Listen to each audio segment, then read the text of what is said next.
Factoring video G, as in G. I'm glad this is my last video. We're talking about difference of squares here.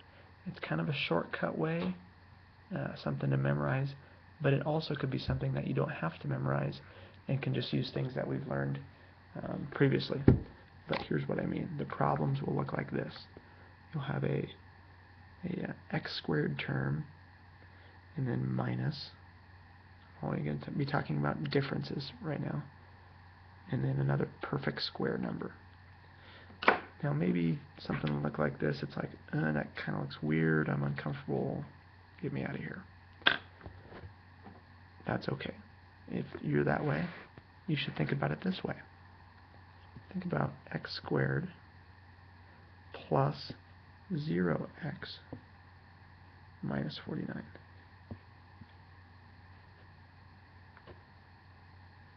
Notice they're the same thing. I just put in a 0x over here because sometimes I like seeing the trinomial because it looks like problems that I've done before. And it is. Think about it.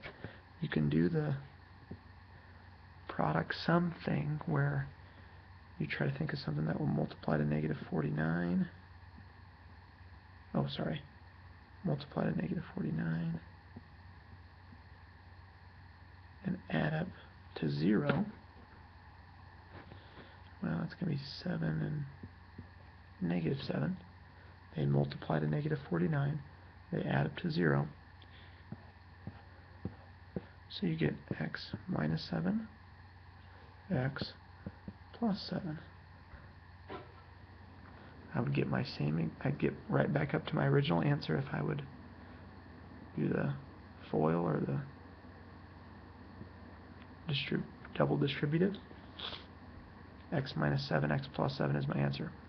But maybe that just seems too long and boring for you. If you can recognize it, if you see a perfect square, and I mean that x squared minus 49 is a perfect square because when I think about it, x times x gives me x squared. And 7 times 7 gives me 49. When I see that it's a perfect square minus a perfect square, I can go straight to an answer where I know it's going to be x's and 7's, and I know one of my signs will be plus and one of them will be minus. That's on a difference of squares. You know, one sign will be plus, one will be minus.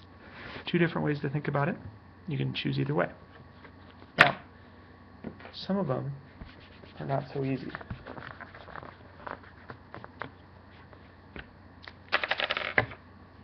Like 4x squared minus 9. So maybe you look at that and you start to get queasy. Well, let's make it into something that you've seen before. 4x squared plus 0x minus 9.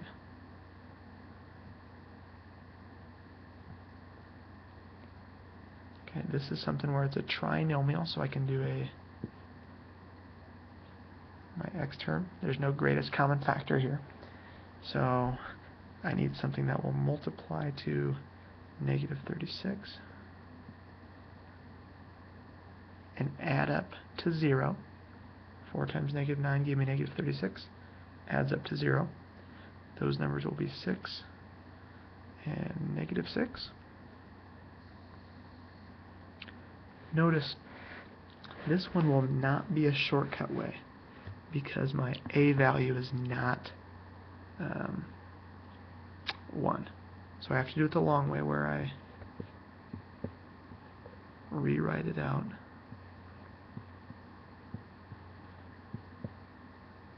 Crap. You remember that? Okay. Minus 9. These two are the same thing. I just replaced this middle term with these two. And so I covered that in factoring video B on grouping. where you split it down the middle. Greatest common factor here is 2x. What would be left on the inside would be 2x and a plus 3. Then I go over this right side, this third term is negative. So that's going to be negative. Greatest common factor here is 3. On the inside, these bubbles need to match.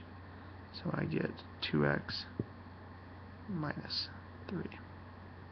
No, sorry, the bubbles need to match 2x plus 3. Because negative 3 times 3 would give you negative 9. So now is my answer. Common bubble is 2x plus 3.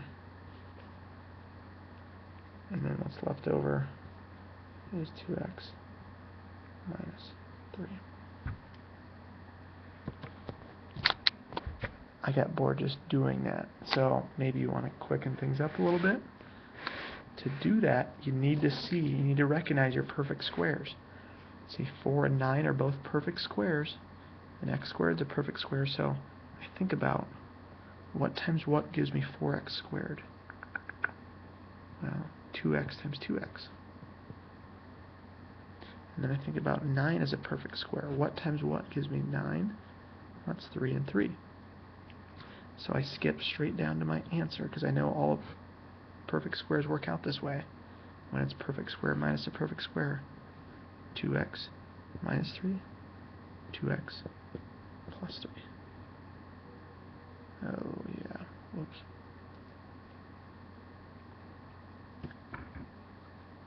Same answers. Both ways work. Last one.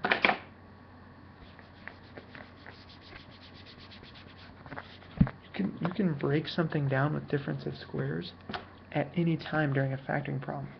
So say you and your friends are hanging out, and one of your friends is like, well, yeah, how would you factor this? He writes it down, and he's like, well, how would you factor that? And, well, you'd say this. Well, you always factor out greatest common factor first. So, let's see. The biggest number that goes into both of them is 5. And since this first term was negative, I talked about it in factoring video E, when I have a negative term first, a leading coefficient that's negative, I like to take the negative out also. So I like to take the negative out with it and see what's left inside the parenthesis here. So basically the negative term changes to positive. And a positive 45. So if I take out a negative 5, what will be left is a negative 9. Look at that step. Pay attention to that. I took out a negative 5 because my first term was negative. And then I can't technically change things. I'm just changing forms. So if I were to do the distributive property, I would get negative 5x squared, which is what I want. And then negative 5 times negative 9 would get me back to 45. So I've started to factor it, but then I notice, boom, I got perfect square minus perfect square. Whenever that happens, I can break that down more and factor it. So I think about what times what gives me x squared. Well, that's x times x. What times what gives me 9? That's 3 and 3. So, in breaking this part down, I get x minus 3, x plus 3, and then I gotta remember this negative 5 that I took out in the very beginning. These three things are the exact same, I just broke them down step by step. So now you're prepared when someone asks you that. Go get them. That's factoring video G, as in good night.